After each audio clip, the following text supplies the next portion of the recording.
मनुष्यता।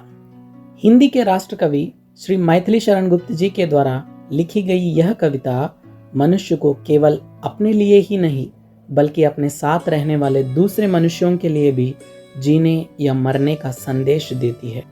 कविता के पहली पंक्तियों में कवि इस प्रकार बताते हैं कि मनुष्य का जीवन तथा मरण कैसे होनी चाहिए। विचार लो कि मर्त्य हो न मृत्यु से डरो कभी। मर्त्य यानी मरणशील, जिसकी मृत्यु तय हो। हमें यह जान लेना है कि हर इंसान मरणशील यानी इसे ही हम मॉर्टल कहते हैं। मन में समझ लेना है कि हम एक न एक दिन मरना है, इसीलिए हमें मौत से नहीं डरना चाहिए। मरो परंतु यों मरो कि याद जो करे सभी। हमारी मौत ऐसी होनी चाहिए, यानी हमें ऐसे काम करते हुए मरना चाहिए कि मौत के बाद भी लोग हमें याद करें। हुई न यूं सुमृत्यु तो वृथा मरे वृथा जिए। सुमृत्यु गौरवशाली मृत्यु। अगर हमारी सुमृत्यु यानी हम ऐसे गौरवशाली काम करते हुए हमारी मृत्यु ना हुई तो हमें जीना या मरना दोनों भी बेकार है। मरा नहीं वही कि जो जिया न आपके लिए। वह व्यक्ति मरने के बाद भी नहीं मरेगा, यानी वह हमेशा अमर रहेगा जो अपने लिए नहीं बल्कि समाज के लिए जीता है।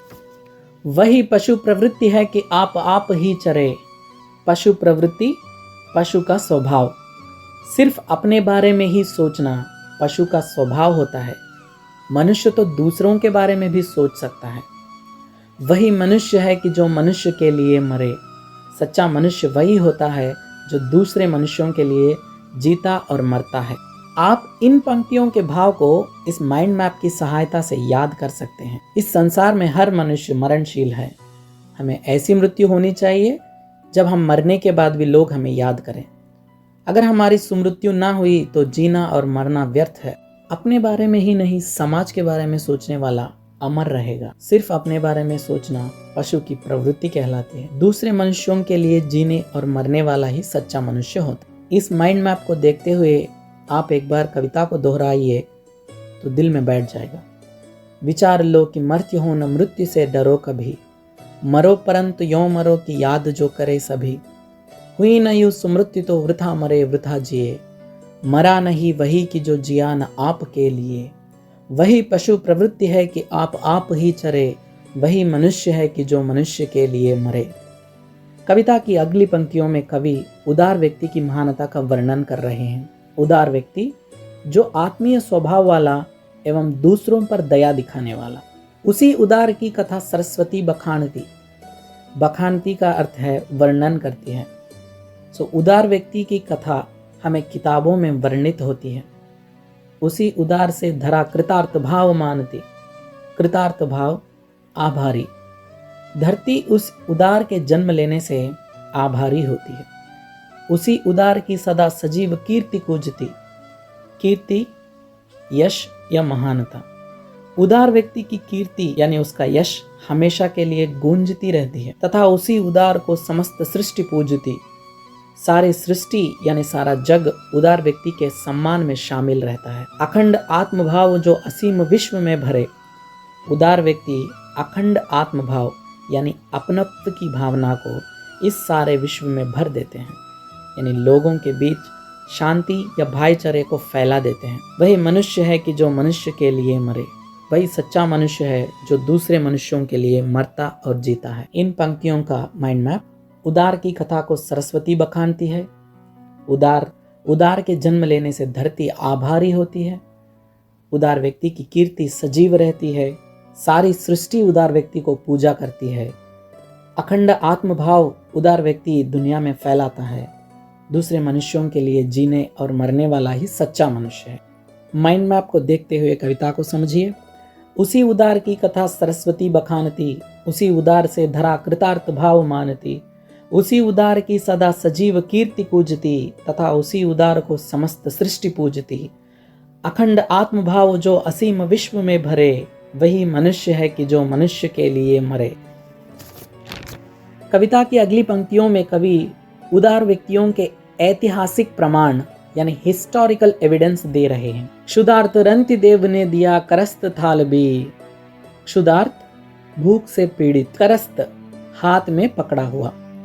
भूख से पीड़ित होने पर भी, यानी दीन स्थिति में होने पर भी रंती देव ने अपने करस्त हाथ में रखी हुई खाने की थाली को दूसरे को दे दिया। रंती देव पहले संपन्न राजा ही थे, लेकिन अकाल की वजह से उनकी दीन स्थिति बन गई थी। तथा दधीची ने दिया परार्थ अस्थिजाल भी।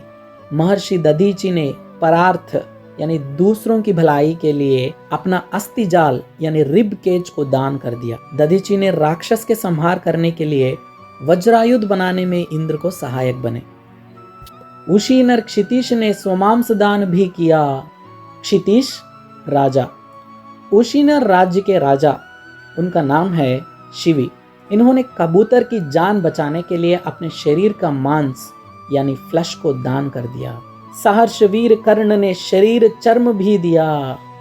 कुंती पुत्र कर्ण ने अपने वचन को निभाने के लिए एक बूढ़े ब्राह्मण को अपना शरीर चर्म यानी कवच कुंडल को दान कर दिया।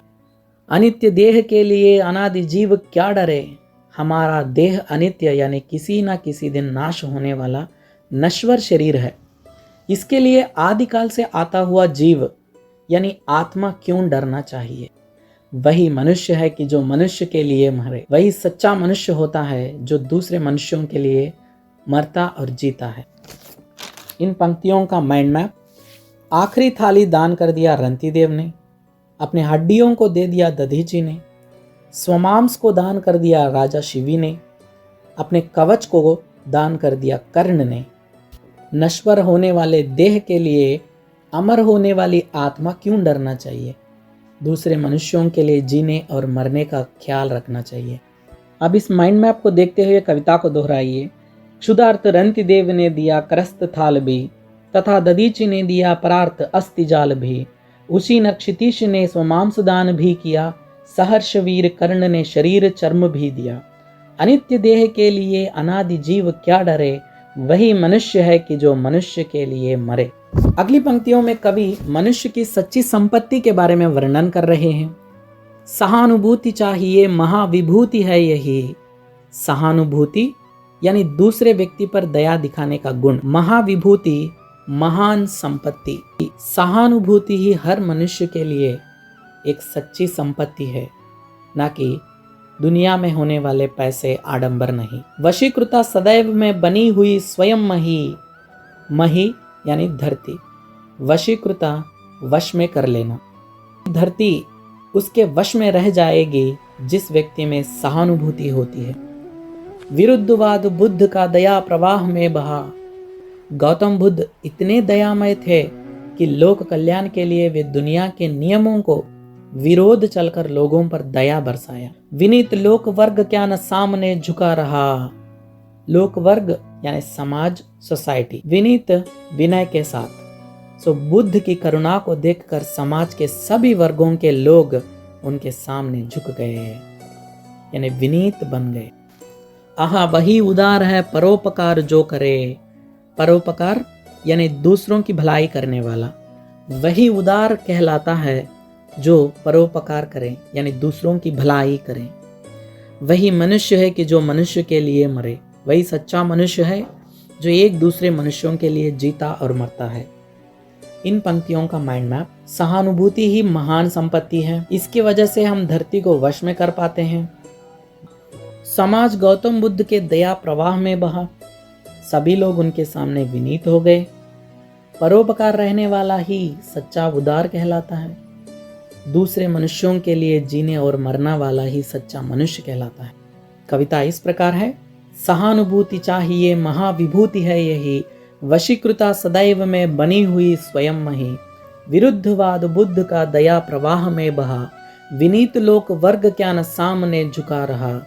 आहा वही उदार है परोपकार जो करे। वही मनुष्य है कि जो मनुष्य के लिए मरे। अगली पंक्तियों में कवि व्यक्ति की घमंड के बारे में बता रहे हैं।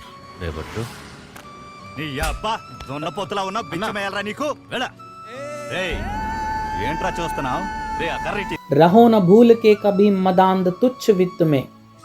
मदांध घमंड के नशे में अंधे होना। वित्त पैसा। हम भूल कर भी अपनी धन दौलत की उपलब्धि को देखकर दूसरों पर घमंड नहीं करना चाहिए। उनकी उपेक्षा नहीं करना चाहिए। सनात जान आपको करो न गर्व चित्त में। सनात अपनों का साथ होना, चित्त मन, अपनों का साथ हम पर होने पर उसे देखकर हम अपने मन में गर्व नहीं करना चाहिए। अनाथ कौन है यहाँ, त्रिलोकनाथ साथ है। इस संसार में कोई अनाथ नहीं है। अमीर गरीब सब लोगों पर त्रिलोकनाथ यानी ईश्वर का साया है। दयालु दीन बंधु के बड़े विशाल हाथ हैं। भगवान दयालु यानी दयामय एवं दीनों का उद्धार करने वाले हैं। उनकी शक्ति बहुत अधिक है, वे सबको सहारा दे सकते हैं। अतीव भाग्यहीन है अधीर भाव जो करे। भगवान के रहते हुए भी जो व्यक्ति अधैर्य होता है वह सबसे भाग्यहीन यानी अनलकी है। वही मनुष्य है कि जो मनुष्य के लिए मरे। सच्चा मनुष्य वही है जो दूसरे मनुष्यों के लिए जीता और मरता है। इन पंक्तियों का माइंड मैप। धन दौलत को देखकर हम मदांध नहीं बनना है। सनात जानकर हम गर्व नहीं करना चाहिए। सबके साथ त्रिलोकनाथ का साया है। वे बहुत शक्तिशाली है, सभी को वे उद्धार कर सकते हैं। अधीर भाव रखने वाला भाग्यहीन होता है। वही मनुष्य है जो दूसरे मनुष्यों के लिए जीता और मरता है। कविता इस प्रकार है। रहो न भूल के कभी मदांध तुच्छ वित्त में। सनाथ जान आपको करो न गर्व चित्त में। अनाथ कौन है यहाँ, त्रिलोकनाथ साथ है। दयालु दीन बंधु के बड़े विशाल हाथ हैं। अतीव भाग्यहीन है अधीर भाव जो करे। वही मनुष्य है कि जो मनुष्य के लिए मरे। अगली पंक्तियों में कवि हम पर भगवान का साया कैसे होता है इसके बारे में वर्णन करते हैं। अनंत अंतरिक्ष में अनंत देव है खड़े। ऊपर अनंत आसमान में अनेक देवताएं खड़े हैं। समक्ष ही स्वबाहु जो बढ़ा रहे बड़े बड़े। स्वबाहु अपनी भुजाएं। वे अनंत देवताएं हमारी मदद करने के लिए अपनी भुजाएं फैलाकर हाथ बढ़ा रहे हैं। वे हमें स्वर्ग में बुला रहे हैं। परस्परावलंब से उठो तथा बढ़ो सभी। परस्परावलंब एक दूसरे की सहारा। स्वर्ग की प्राप्ति के लिए हम एक दूसरे की सहायता करते हुए आगे बढ़ना चाहिए। अभी अमर्त्य अंक में अपंक हो चढ़ो सभी। अमर्त्य अंक भगवान का गोद। अपंक कलंक रहित, निर्मल। हम इस तरह का निर्मल जीवन जीना चाहिए कि भगवान हमें अपने गोद में ले लें। रहो न यों कि एक से न काम और का सरे। काम सरे, काम निकले या बने।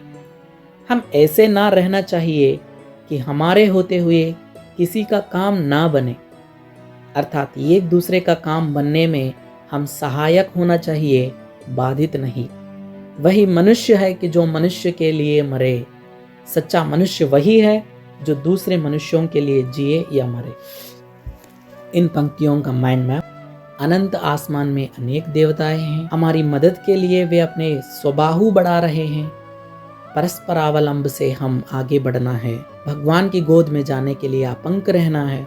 हमारे होते हुए दूसरों को सहायता करने का काम संपन्न होना चाहिए। वही सच्चा मनुष्य है जो दूसरे मनुष्यों की सहायता करता है। कविता इस प्रकार है। अनंत अंतरिक्ष में अनंत देव है खड़े। समक्ष ही स्वभाव जो बढ़ा रहे बड़े बड़े। परस्परावलंब से उठो तथा बढ़ो सभी। अभी अमर्त्य अंक में अपंक हो चढ़ो सभी। रहो न यों कि एक से न काम और का सरे। वही मनुष्य है कि जो मनुष्य के लिए मरे। अगली पंक्तियों में कवि दुनिया में रहने वाले सभी मनुष्य एक दूसरे के बंधु होने का प्रमाण दे रहे हैं। मनुष्य मात्र बंधु है, यही बड़ा विवेक है। मनुष्य मात्र सभी मनुष्य। विवेक समझ या ज्ञान। मनुष्य के लिए सबसे बड़ा विवेक यानी ज्ञान यह है कि संसार के सभी मनुष्य अपने बंधु समझे। पुराण पुरुष स्वयंभू पिता प्रसिद्ध एक हैं। पुराणों में जिन्हें प्रथम पुरुष कहा गया है वे स्वयंभू हैं और वे सभी मनुष्यों के पिता हैं। उनसे ही सभी मानवों का जन्म हुआ है। फलानुसार कर्म के अवश्य बाह्य भेद हैं। हमारे कर्मों के फलानुसार आज मनुष्यों के बीच कई सारे भेद हुए हैं। अर्थात जिसने जैसे कर्म किया वैसा ही जन्म मिला। परंतु आंतरैक्य में प्रमाणभूत वेद हैं। आंतरैक्य आत्मा की एकता, प्रमाणभूत साक्षी। लेकिन आंतरिक से सभी मनुष्य एक हैं, यानी सबकी आत्माएं समान है, जबकि हमारे बाह्य भेद कई हों। इसका प्रमाण स्वयं वेद है। अनर्थ है कि बंधु ही न बंधु की व्यथा हरे। व्यथा हरना, कष्ट दूर करना। यदि एक बंधु दूसरे बंधु के कष्ट दूर न करेगा तो वह उसके लिए अनर्थ चीज है, यानी बड़ा पाप है। वही मनुष्य है कि जो मनुष्य के लिए मरे। वही सच्चा मनुष्य कहलाता है जो एक दूसरे मनुष्यों के लिए जीता और मरता है।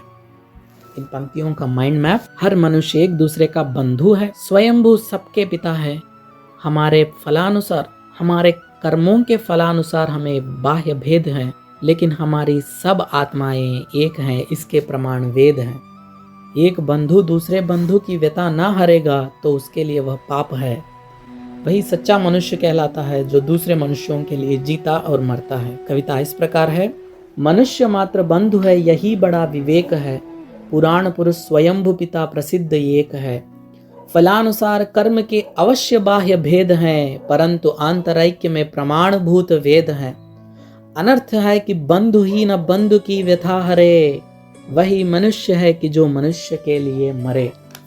अंतिम पंक्तियों में कवि मैथिली शरण गुप्त जी हमें अपने जीवन के लक्ष्य को खुशी से पार करने की सलाह दे रहे हैं। चलो अभीष्ट मार्ग में सहर्ष खेलते हुए। अभीष्ट मार्ग का अर्थ है इच्छित मार्ग। हम अपने इच्छित मार्ग में सहर्ष यानी खुशी से खेलते हुए जाना चाहिए। विपत्ति विघ्न जो पड़े उन्हें ढकेलते हुए। विपत्ति यानी संकट, विघ्न यानी बाधाएं। हमारे इच्छित मार्ग में जो भी विपत्ति या विघ्न पड़े हम उन्हें ढकेलते हुए आगे बढ़ना चाहिए। घटे न हेल मेल, हाँ बढ़े न भिन्नता कभी। हेल मेल, मेल जोल, भिन्नता, अलगाव। हम आपस में मेल जोल को घटने नहीं देना चाहिए और भिन्नता को कभी वृद्धि नहीं होने देना चाहिए।